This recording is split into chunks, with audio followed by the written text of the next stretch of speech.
अभी हम लोग जो है प्रश्नावली 1.5 का क्वेश्चन नंबर सेकंड देखेंगे, जो कि क्वेश्चन नंबर सेकंड ये दिया हुआ है कि यदि U equal to A B C D E F G H दिया हो तो निम्नलिखित समुच्चयों के पूरक ज्ञात कीजिए। निम्नलिखित समुच्चय जैसे कि ए का पूरक बताना है जबकि ए इक्वल टू दे दिया हुआ है, फिर बी का पूरक बताना है जबकि इसका समुच्चय और अवयव के साथ दे दिया हुआ है। ठीक है, यहाँ पर सी इक्वल टू इतना दिया जबकि इसके समुच्चय जो अवयव के साथ दिया हुआ है।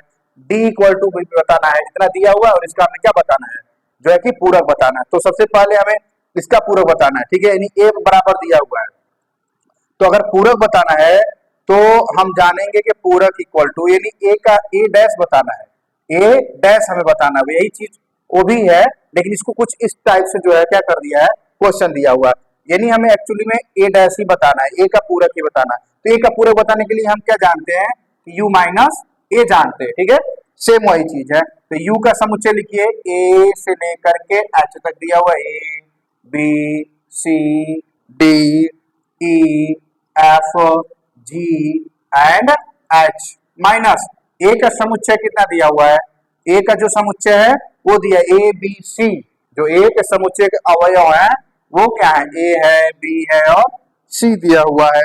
ठीक है, ए डैश निकालना है हमें, तो ए डैश इज इक्वल टू देखा जाए कि ए समुच्चय ए के कौन कौन से अवयव है जो यू में मिल रहा है, उसको पहले हम मार्क कर लेते हैं।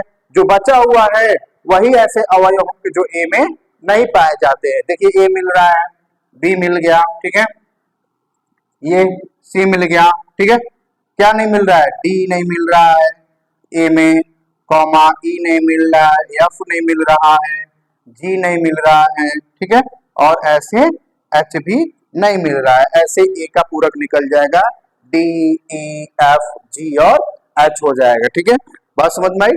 ऐसे आप सेम यही चीज है, कुछ जो है डिफरेंट नहीं है। बी का आपको पूरक निकालना है, आप क्या लिखेंगे, यू माइनस बी लिखेंगे। ठीक है, और देख लेंगे कि बी का कौन कौन सा अवयव है जो यू में मिल रहा है, उसको मार्क कर लेंगे और बचा हुआ अवयव लिख लेंगे, वही क्या हो जाएगा, बी का पूरक हो जाएगा। ऐसे सेम जो है सी और डी का भी आप निकाल सकते हैं। ठीक है, नोट करिए।